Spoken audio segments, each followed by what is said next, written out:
নির্বাচন আসে, নির্বাচন যায়, পরিবর্তন হয় সরকার। নির্বাচনের সময় জনগণের ভোট পাওয়ার জন্য অনেক প্রার্থীরাই দিয়ে থাকেন বিভিন্ন ধরনের প্রতিশ্রুতি। সরকার পরিবর্তন হলেও সাধারণ মানুষের কি ভাগ্যের কোনো পরিবর্তন ঘটে?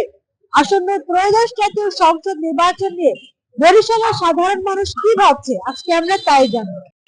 আমি বলতে চাই এই দেশে একটা ভালো নিরাপত্তা সরকার থাকুক, একটা গরিবের একটা বন্ধু থাকুক।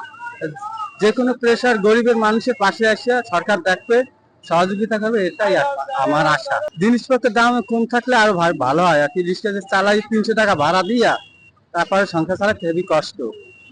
যে সরকার আসবে নিশ্চিত মূল্যের দামে, খাদ্যপণ্যের দাম কম থাকলে আমাদের গরিবের মানুষের জন্য ভালো হবে। পরিবেশ না, ভোটের পরিবেশ হচ্ছে লেভেল প্লেইং ফিল্ড যেটাকে আমরা বলি, তো ওইটা আগে কনফার্ম করতে হবে কখন, মানে সরকার বা আমাদের নির্বাচন কমিশন যারা আছে, এইটা যদি কনফার্ম করে তারপর প্রশাসনটা হচ্ছে যাদের পক্ষ নেবে, দেখবেন ভোটেই তারা জেতার একটা পসিবিলিটি থাকে। তো প্রশাসন যদি নিরপেক্ষ হয় তাহলে কিন্তু যে মানে জনগণ যাকে ভোট দিবে নিরপেক্ষ ভাবে ভোটটা হইলে আমরা মনে করি আশাবাদী। আর সরকার যেই আসুক, দেখা যায় কি বাংলাদেশের সরকার যে আছে সেই খায়। হ্যাঁ, তাতে বিগত দিনে আমরা দেখছি যে নাম না বলি, তো আমরা চাই যে এবার পিছনের দিনগুলোকে ভুলে গিয়ে নতুন ভাবে জনগণের যেন উপকার হয়, বা জনগণ যেটাকে স্বাচ্ছন্দ্য বোধ করে, যেন জীবন জীবিকা, যেমন দ্রব্যমূল্য, তারপর হচ্ছে রাস্তাঘাট।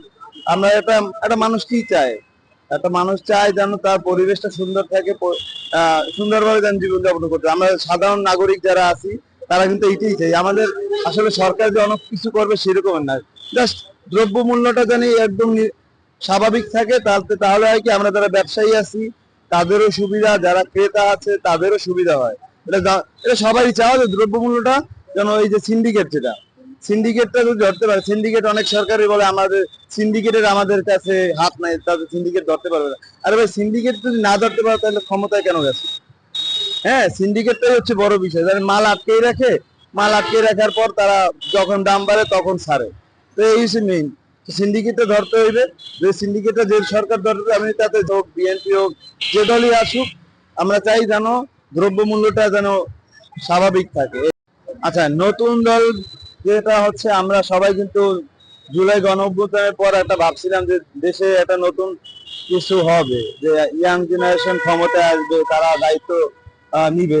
কিন্তু দেখেন এনসিপি একটা নতুন দল করছে না, তো সবাইকে কিন্তু ওদেরকে নিয়ে, এই সার্ভিস বলেন, ওদেরকে নিয়ে একটা আশা ছিল যে ওরা কিছু নতুন ভাবে করার চেষ্টা করবে। তো দেখেন দিন শেষে কিন্তু আমরা কিন্তু এখন, আগে যে জনসাধারণের মধ্যে যে কনফিডেন্সটা ছিল যে না ওরা নতুনরা কিছু করবে, যেমন জুলাই অভ্যুত্থানের সময় কিন্তু সবাই ছাত্রদের সাপোর্ট দিছে, এবং ফ্যামিলি বলেন সবাই কিন্তু রাস্তায় নেমে গেছে, প্রত্যেকটা ফ্যামিলি দিয়ে কিন্তু নেমে গেছে। কারণ ওদের মধ্যে একটা স্পিরিট ছিল যে না নতুন কিছু হবে। কিন্তু যখনই মনে করেন দল ওই কি হয়, সময় গেছে, সময় অতিবাহিত হয়েছে, আস্তে আস্তে কিন্তু স্পিডটা কমে গেছে। তখন কিন্তু মনে করেন মানুষের ওদের উপরে দিয়ে আস্থা চলে গেছে, ওই এক একজনের কাছে বিক্রি হয়ে গেছে। হয়তো এটা প্রমাণ নাই, কিন্তু যেটা মানুষ বলে অনেকে কোটিপতি হয়ে গেছে, আমি ওটা বিশ্বাস করি না। কিন্তু আমার মনে হয় যে উচিত ছিল যে ইয়াং জেনারেশনের ওই যখন নগদ যখন ওই কি গরম গরম যখন না নেয়, ওই যে সেনাবাহিনীর উপরে যখন ডিপেন্ড হয়ে গেছে, তখন কিন্তু সেনাবাহিনী অনেক আওয়ামী লীগের লোকেরা তাদের ছাত্র দেখছি যে তারা সাপোর্ট দিচ্ছে অনেক। ক্যান্টনমেন্টে কি বলে, ক্যান্টনমেন্টে ওরা সেনাবাহিনী আশ্রয় নিছে। হ্যাঁ, তো এই জিনিসটা, তো ছাত্ররা যদি ওই সময় কোন দলের, সব দল মিলে, যে আমরা কি জাতীয় সরকার যেটাকে বলছিলাম, সব দলের লোক মিলে যদি হইতো তাহলে মনে হয়, এমন ধরেন একটা দল ক্ষমতায় আসলে তখন হয় কি তারাই সব। আর যদি সব দল মিলে সমন্বয় করে একটা দেশ গঠন হইতো, তাহলে হয় কি হইতো, সরকার যে একা কোনো ডিসিশন নিতে পারতো না, সব দলের হেল্প নিয়ে বা সব দলের একটা সমন্বয় করে একটা ডিসিশন হইতো। এতে আমি মনে করি দেশের ভালো হইতো। আমাদের, আমরা সবাই যাতে শান্তিতে বসবাস করতে পারি এরকম সরকারের প্রয়োজন আমাদের। আমরা চাই দ্রব্যমূল্য সবকিছুর বাজার লিমিট মধ্যে থাকুক, এটাই আমরা চাই, যাতে সবাই কিনা খাইতে পারি, এরকম সরকারি চাই। যেমন আপনার 10 টাকার মাল যদি 50 টাকা হয় তাহলে নিতে পারবো না, এটা লিমিট মতন বাজার থাকে, সেটাই আমরা চাই। সাধারণ মানুষের প্রত্যাশা যে সরকারি ক্ষমতায় আসুক, সরকার যেন নিয়ন্ত্রণে রাখে দ্রব্যমূল্য, একই সাথে যেন তারা দিতে পারে সাধারণ মানুষের নিরাপত্তা।